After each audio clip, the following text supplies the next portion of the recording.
নিঃশ্বাসরুদ্ধকর উত্তেজনার মধ্য দিয়ে ইসরায়েল ও ইরানের সংঘর্ষ দ্বিতীয় সপ্তাহে গড়িয়েছে, আর এর সাথে সাথেই শুরু হয়েছে নতুন করে সহিংস আক্রমণ পাল্টা আক্রমণ, যার এখনও কোনো শেষ দেখা যাচ্ছে না। ইসরায়েল দাবি করেছে তারা ইরানের অভিজাত কুদস বাহিনীর 2 শীর্ষ কমান্ডারকে হত্যা করার পাশাপাশি ইস্পাহানে অবস্থিত ইরানের গুরুত্বপূর্ণ পারমাণবিক গবেষণা কমপ্লেক্সে এক মারাত্মক হামলা চালিয়েছে। কৌশলগত পরিবর্তন ও সামরিক উত্তেজনা।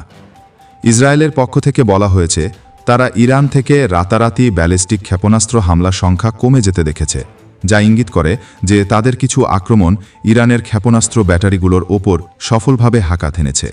কিন্তু ইরানও চুপ করে নেই।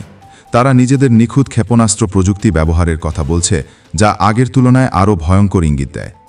এই টানটান পরিস্থিতির মধ্যেও 2টি ইরানি ড্রোন ইসরায়েলের আকাশ প্রতিরক্ষাকে ফাঁকি দিয়ে আঘাত হানে।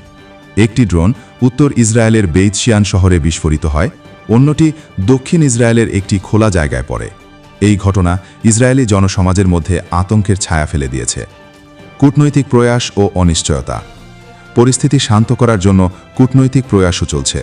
ইরানের পররাষ্ট্রমন্ত্রী ইউরোপীয় নেতাদের সঙ্গে আলোচনার পর তুরস্কে অবস্থান করছেন, তবে এখনও পর্যন্ত কোনো গঠনমূলক অগ্রগতি হয়নি। কূটনীতির ভাষা হুমকির মোড় নিয়েছে, যখন ইরানি কূটনৈতিক আব্বাস আরাকচ্চি সতর্ক করেন মার্কিন সম্পৃক্ততা সকল পক্ষের জন্য বিপজ্জনক হতে পারে।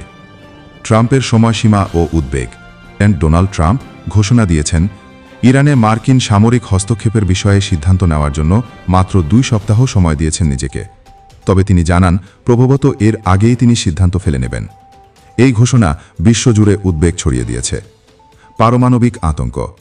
জাতিসংঘের পারমাণবিক গবেষণা সংস্থা IAEA জানিয়েছে ইসরায়েলি হামলায় ইস্পাহানের পারমাণবিক গবেষণা কমপ্লেক্সের একটি সেন্ট্রিফিউজ কর্মশালা ক্ষতিগ্রস্ত হয়েছে। যদিও সেখানে বিপজ্জনক পদার্থ ফাঁস হওয়ার সম্ভাবনা নেই বলে আশ্বস্ত করা হয়েছে, তবু আন্তর্জাতিক পর্যায়ে এক ধরনের আতঙ্ক কাজ করছে। মানবিক বিপর্যয়। ইসরায়েলি সেনাবাহিনী দাবি করেছে তারা ইরানের সামরিক স্থাপনাগুলো লক্ষ্য করে হামলা চালাচ্ছে। অন্যদিকে ইরান বলছে নিহত ও আহতদের অধিকাংশই বেসামরিক মানুষ। এই দাবি জনমনে করুণ আর শোকাবহ প্রতিক্রিয়া তৈরি করছে।